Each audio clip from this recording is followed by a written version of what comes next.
السلام علیکم دوستوں، مزید ایسی ویڈیوز کے لیے ہمارا چینل سبسکرائب کر لیں اور گھنٹی کے نشان کو دبا دیں تاکہ نئی ویڈیوز آپ تک بر وقت پہنچ سکیں۔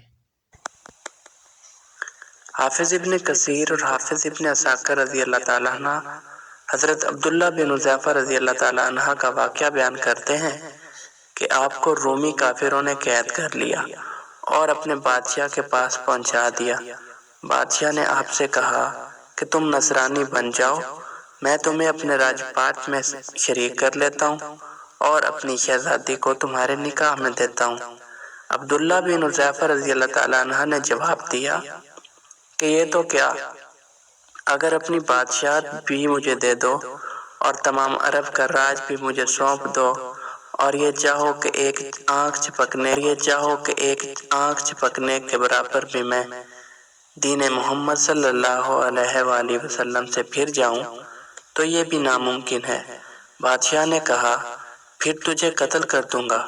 حضرت عبداللہ بن حذیفہ رضی اللہ تعالیٰ عنہ نے جواب دیا کہ ہاں، یہ تجھے اختیار ہے۔ چنانچہ اسی وقت بادشاہ نے حکم دیا اور انہیں صلیب پر چڑھا دیا اور تیر اندازوں نے قریب سے بحکم بادشاہ ان کے ہاتھ پاؤں اور جسم چھیدنا شروع کر دیا۔ بار بار کہا جاتا کہ اب بھی نصرانیت قبول کر لو اور آپ پورے صبر و استقلال کے ساتھ فرماتے جاتے کہ ہرگز نہیں۔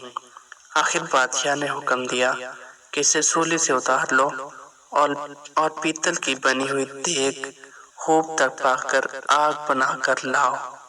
چنانچہ وہ پیش ہوئی۔ بادشاہ نے ایک اور مسلمان قیدی کی بابت حکم دیا کہ اسے اس میں ڈال دو۔ اسی وقت حضرت عبداللہ بن حذیفہ رضی اللہ تعالیٰ عنہ کی موجودگی میں آپ کے دیکھتے ہوئے بادشاہ نے ایک اور مسلمان قیدی کی بابت حکم دیا کہ اسے اس میں ڈال دو۔ اسی وقت حضرت عبداللہ بن حذیفہ رضی اللہ تعالیٰ عنہ کی موجودگی میں آپ کے دیکھتے ہوئے اس مسلمان قیدی کو اس میں ڈال دیا گیا۔ وہ مسکین صحابی اسی وقت چورمر ہو کر رہ گیا، گوشت پوش جل گیا اور ہڈیاں چمکنے لگی۔ پھر بادشاہ نے حضرت عبداللہ بن حذیفہ رضی اللہ تعالیٰ عنہ سے کہا کہ دیکھو، اب بھی وقت ہے، بات مان لو اور ہمارا مذہب قبول کر لو، ورنہ اسی آگ کی دیگ میں تمہیں اسی طرح ڈال کر جلا دوں گا۔ آپ نے پھر بھی اپنے ایمان جوش سے کام لے کر فرمایا کہ ناممکن ہے کہ میں اللہ کے دین کو چھوڑ دوں۔ اسی وقت بادشاہ نے پر چڑھا کر کہ اس میں ڈال دو۔ جب یہ اس آگ کی دیگ میں ڈالے جانے کے لیے چرخی پر اٹھائے گئے تو بادشاہ نے دیکھا کہ ان کی آنکھوں سے آنسو نکل رہے ہیں۔ اس وقت اس نے حکم دیا کہ رک جائیں اور انہیں اپنے پاس بلا لیا، اس لیے کہ اب اسے امید بندھ گئی تھی کہ شاید اس عذاب کو دیکھ کر اس کے خیالات بدل گئے ہیں، میری مان لے گا اور میرے مذہب کو قبول کر کے میری دامادی میں آ کر میری سلطنت کا ساجی بن جائے گا۔ لیکن بادشاہ کی یہ تمنا بے سود نکلی۔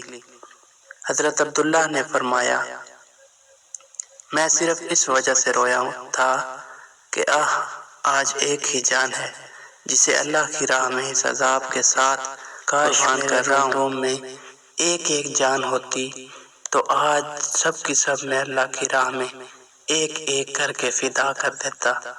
بعض روایات میں یہ بھی ہے کہ آپ کو قید خانے میں رکھا اور کھانا پینا بند کر دیا۔